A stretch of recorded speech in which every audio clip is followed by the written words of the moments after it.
بسم اللہ الرحمن الرحیم۔ السلام علیکم ناظرین گرامی، افسوسناک خبر ہے، افسوسناک معاملہ ہے۔ آپ سے شیئر کرتے ہوئے بھی افسوس ہو رہا ہے کہ تحریک لبیک پاکستان کے سربراہ مولانا خادم حسین رضوی انتقال کر گئے ہیں۔ ان کے بارے میں سوشل میڈیا پر بہت ساری خبریں آ رہی تھیں اور یہ کہا جا رہا تھا کہ وہ دوبارہ زندہ ہو گئے اور ان کی نبض چلنے لگ گئی، لیکن حال ہی میں یہ بات کنفرم ہوئی ہے کہ ان کی میت کو ان کے گھر منتقل کر دیا گیا ہے اور اللہ سبحانہ و تعالیٰ کا یہ ولی انتقال کر گیا ہے۔ کچھ لوگ مولانا خادم حسین رضوی کے مرنے پر خوش بھی ہو رہے ہیں، کچھ لوگ انہیں اچھا کہہ رہے ہیں، کچھ لوگ برا بھلا کہہ رہے ہیں اور یہ بات کہتے ہیں کہ وہ اسلام کو صحیح طرح سے پیش نہیں کر رہے تھے، گالیاں دیتے تھے، ان کے گالیاں دینے کو برا بھلا کہا جا رہا ہے۔ لیکن یہ بات شاید یہ لوگ بھول رہے ہیں کہ مولانا خادم حسین رضوی کی شخصیت سے اختلاف ہونے کے باوجود ان کی تمام تر باتیں کسی حد تک بلکہ ہر حد تک ناموس رسالت کے معاملے کو لے کر ٹھیک تھیں اور ٹھیک رہیں گی، اور جب بھی ناموس رسالت کا معاملہ ہوگا، تحفظ ختم نبوت کا معاملہ ہوگا، انہیں یاد رکھا جائے گا۔ سوال یہ پیدا ہو رہا تھا کہ کیا مولانا خادم حسین رضوی زندہ ہو گئے ہیں دوبارہ سے؟ تو اس کا جو جواب ملا ہے وہ یہ کہ وہ زندہ نہیں ہوئے، ہارٹ اٹیک ہوا تھا، اور ہارٹ اٹیک کے بعد جب انہیں لایا گیا، اس سے پہلے وہ نمونیا کا شکار تھے، انہیں شیخ زاید اسپتال جب لایا گیا تو شیخ زاید اسپتال لانے کے بعد جب چیک کیا گیا تو یہ معلوم ہوا کہ ان کی نبض پہلے ہی بند ہو چکی ہے، وہ خالق حقیقی سے جا ملے ہیں۔ اب خادم حسین رضوی صاحب کی خدمات کے بارے میں جاننا بہت زیادہ ضروری ہے، اور خدمات کے بارے میں جاننے سے پہلے ان کی زندگی کے بارے میں، ان کی کاوشوں کے بارے میں، ان کی کوششوں کے بارے میں، ان کی محنتوں کے بارے میں جاننا بہت زیادہ ضروری ہے۔ علامہ خادم حسین رضوی 3 ربیع الاول 1386 ہجری بمطابق 22 جون 1966 کو نکا توت ضلع اٹک میں حاجی لال خان کے ہاں پیدا ہوئے۔ خادم حسین رضوی نے ابتدائی تعلیم میں 4 کلاس تک اپنے گاؤں نکا کلاں کے اسکول سے حاصل کی۔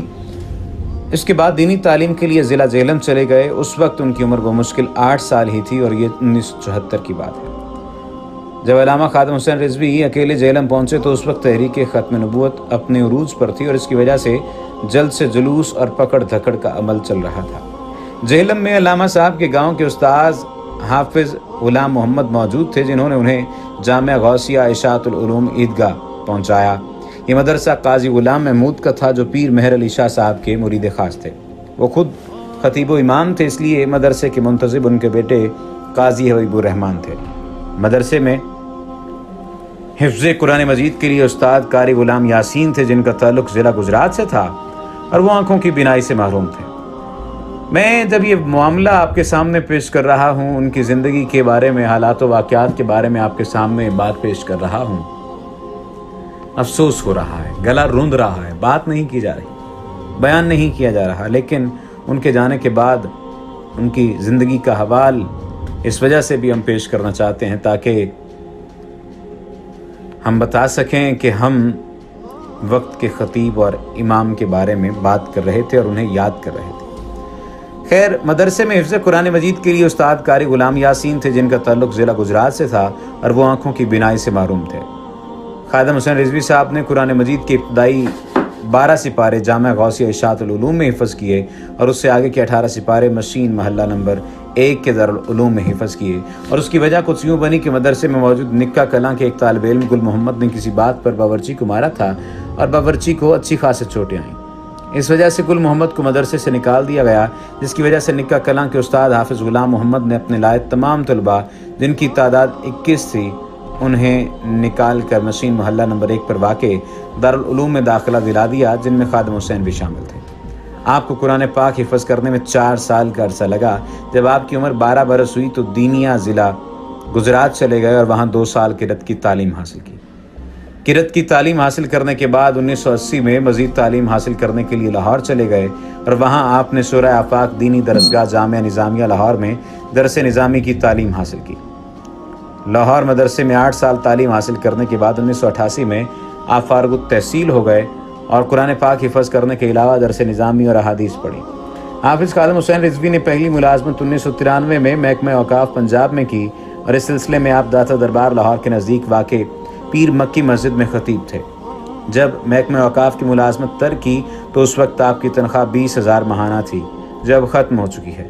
اب یتیم خانہ لاہور روڈ کے قریب واقع مسجد رحمۃ للعالمین میں آپ خطیب تھے، جہاں سے آپ کو 15,000 روپے ماہانہ مشاہرہ ملتا تھا۔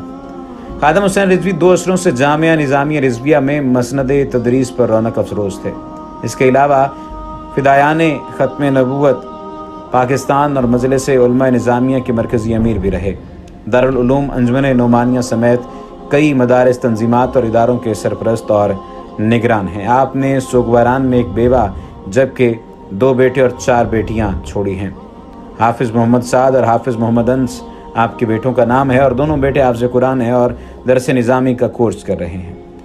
اگر ذکر کیا جائے علامہ خادم حسین رضوی صاحب کی سیاست میں آنے کا، تو یہ بات شاید سب جانتے ہیں کہ ان کا سیاست میں آنے کا سبب ممتاز قادری کی سزائے موت کو مانا جاتا ہے، اور انہوں نے بہت جلد اپنے سخت بیانات سے قدامت پسند طبقے میں اپنی جگہ بنائی۔ ان پر 2016 میں توہین مذہب کے قانون کے حق میں ریلی نکالنے پر لاٹھی چارج کیا گیا اور انہیں گرفتار کر کے جیل بھیج دیا گیا تھا۔ انہیں آج بھی پنجاب حکومت نے 4 شیڈیول میں رکھا ہوا ہے، جس کا مطلب ہے کہ انہیں اپنی نقل و حرکت کے بارے میں پولیس کو آگاہ رکھنا ہوتا ہے۔ لیکن اب علامہ خادم حسین رضوی ہم میں نہیں رہے، تو پولیس چاہے اب 4 شیڈیول میں رکھے یا 5 شیڈیول میں یا 3 شیڈیول میں یا جہاں پر مرضی، وہ تو خالق حقیقی سے جا ملے ہیں۔ 2017 میں ایک پارلیمانی بل میں حکومت کی طرف سے قانون ختم نبوت کی ایک شق میں الفاظ بدلنے پر آپ نے سخت رد عمل کا اظہار کیا تھا اور نومبر 2017 میں فیض آباد انٹرچینج پر دھرنا دیا تھا۔ 25 نومبر کی صبح وفاقی پولیس اور رینجرز نے ایک ناکام آپریشن کیا تھا، جس میں کئی افراد زخمی بھی ہوئے تھے۔ علامہ خادم حسین رضوی پر جو تنقید کی جاتی ہے، وہ یہ کہا جاتا ہے کہ وہ مخالفین کو گالیاں دیتے تھے اور انہیں برا بھلا کہتے تھے۔ علامہ خادم حسین رضوی کے بارے میں یہ بات بھی کہی جاتی تھی کہ جس کے بارے میں بھی ان کا دل کرتا تھا، وہ بڑے مکمل اور مدلل لہجے میں ان کے مخالف بیانات دیا کرتے تھے، چاہے وہ کوئی ادارہ ہوتا تھا، چاہے کوئی شخصیت ہوتی تھی، لیکن ایک ہی وعدہ، ایک ہی نعرہ ان کا ہوتا تھا کہ ختم نبوت کے معاملے پر کوئی بھی آنچ نہیں آنے دیں گے۔ آج علامہ خادم حسین رضوی کے بارے میں مختلف قسم کی باتیں کی جا رہی ہیں۔ انہیں ان کی وفات کے بعد کچھ لوگ خراج تحسین پیش کر رہے ہیں تو کچھ لوگ برا بھلا کہہ رہے ہیں۔